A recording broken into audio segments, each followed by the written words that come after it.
Marcus stood among the crowd of buyers, his weathered hands gripping a datapad that displayed his meager savings.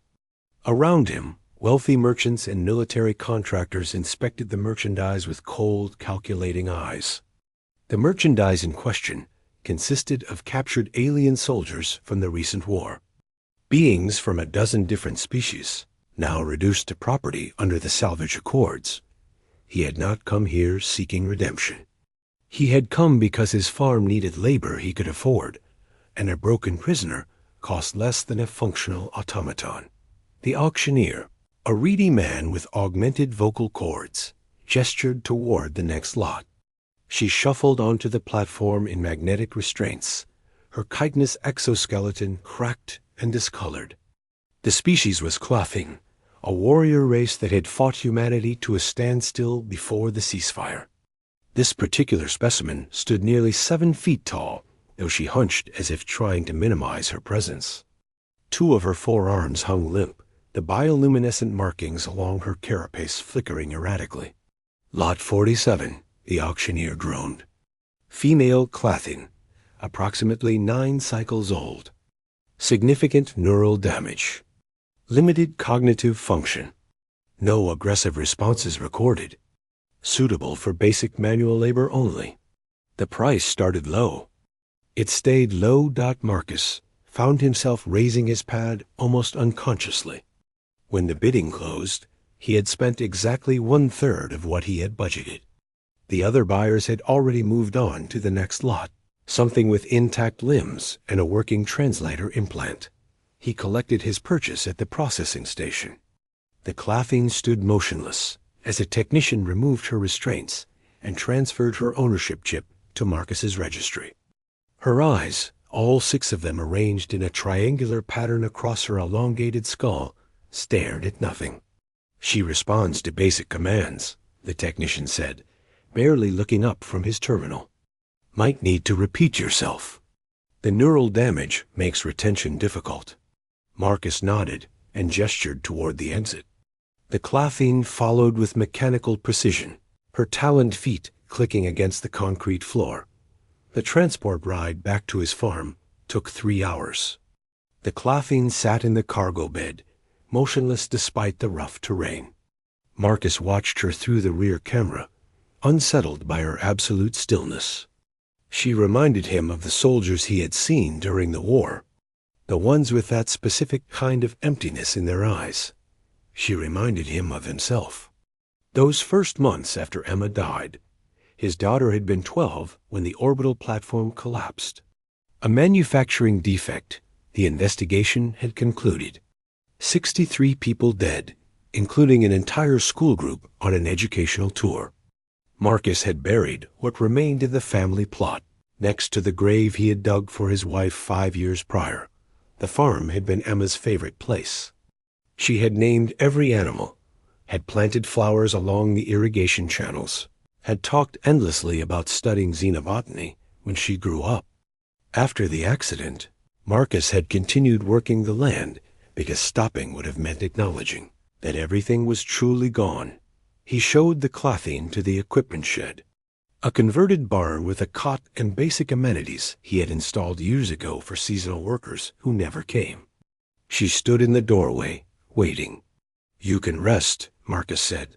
She tilted her head, the gesture eerily human despite her alien features. "Rest," he repeated, pointing to the cot.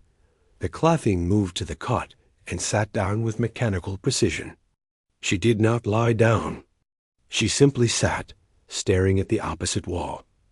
Marcus left her there and returned to the house that felt too large. Too empty. The next morning, he found her standing in exactly the same position. Work began simply enough. He showed her how to clear the irrigation channels, a task that required strength but little finesse. She followed his instructions with perfect obedience, never tiring, never complaining.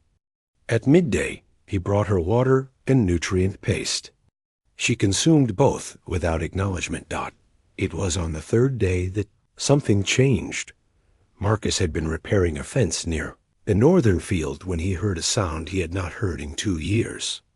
Someone was humming, He followed the sound to the irrigation channel where the clothing worked. She had stopped clearing debris and instead knelt beside a patch of wildflowers that Emma had planted, back when wildflowers seemed important. Her damaged arms trembled as she carefully touched the petals, and from somewhere deep in her thorax came a melody dot. It was not a human song. The tones were wrong, the intervals too wide. But the emotion behind it was unmistakable. "Do you like flowers?" Marcus asked, his voice rough. The Clathian's eyes focused on him with sudden clarity. Her translator implant, which he had assumed was non-functional, crackled to life.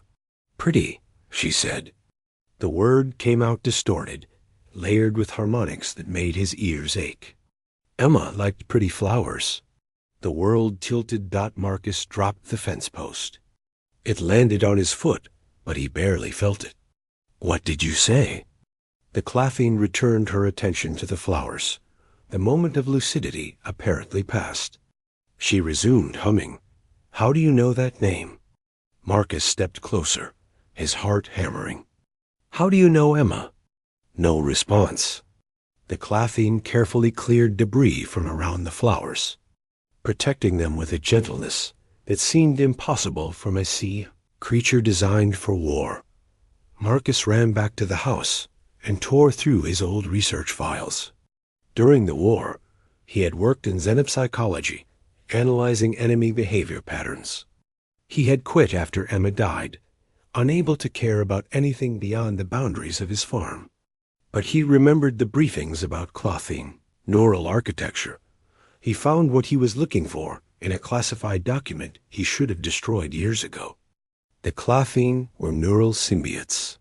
When one of their warriors fell in battle, the survivors would absorb the dying soldier's neural tissue, preserving their memories and skills within their own minds.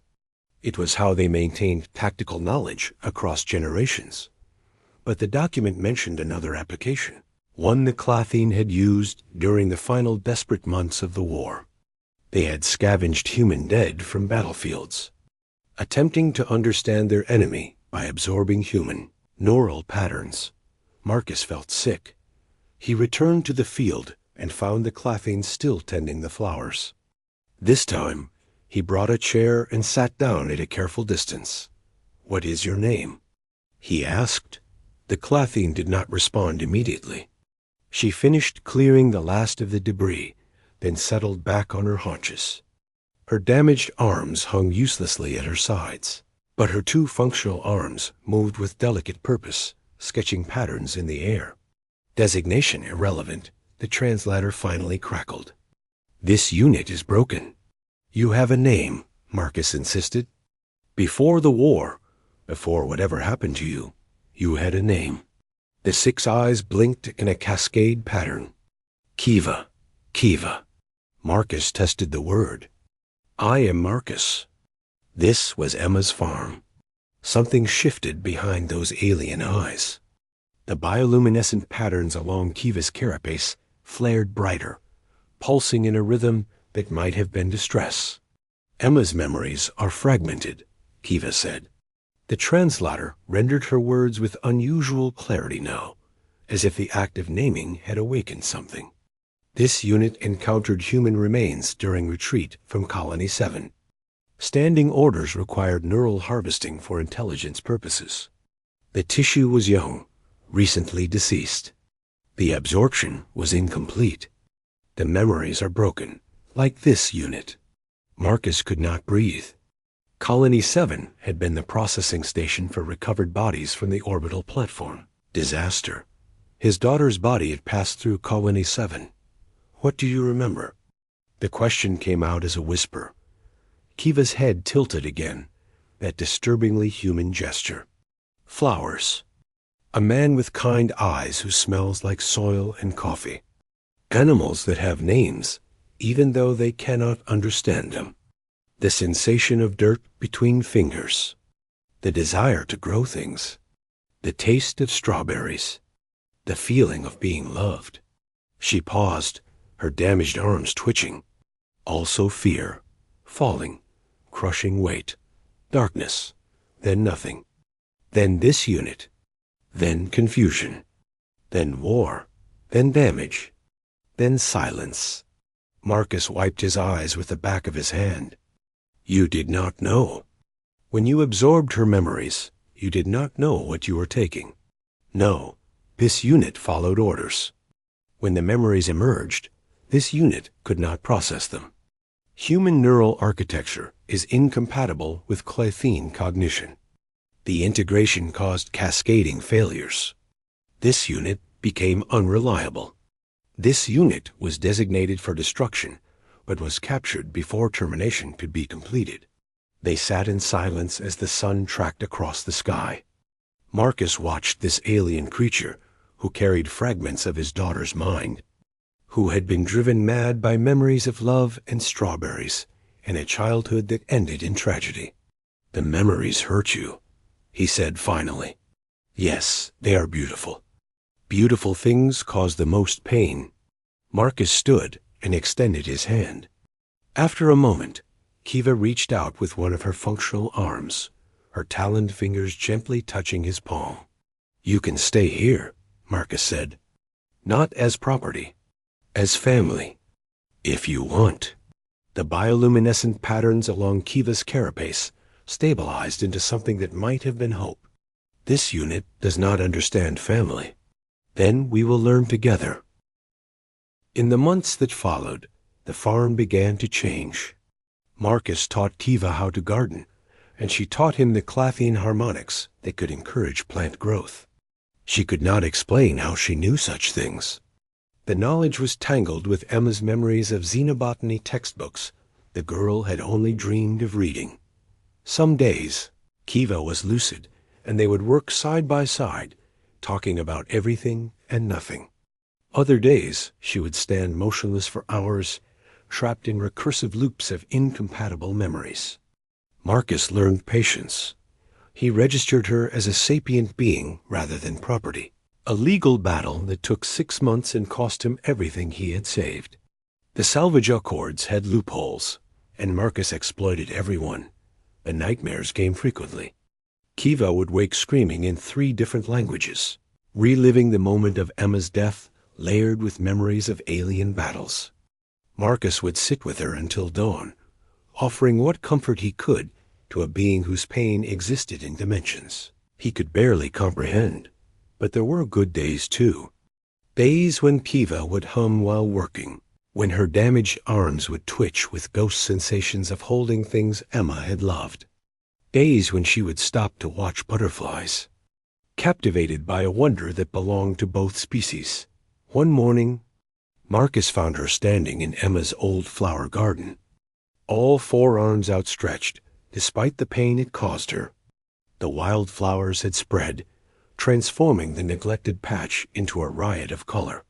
She would have loved this, Kiva said, her translator rendering the words with perfect clarity. Marcus stood beside her, this alien creature who carried his daughter's joy and his daughter's trauma, who had become something entirely new and entirely precious. Yes, he agreed. She would have. They stood together in the garden as the sun rose over the farm, 2 broken beings who had found in each other something resembling wholeness. The war was over. The dead were gone. But here in the soil and the flowers and the quiet morning air, something like healing had begun to take root. It was, Marcus thought, exactly what Emma would have wanted.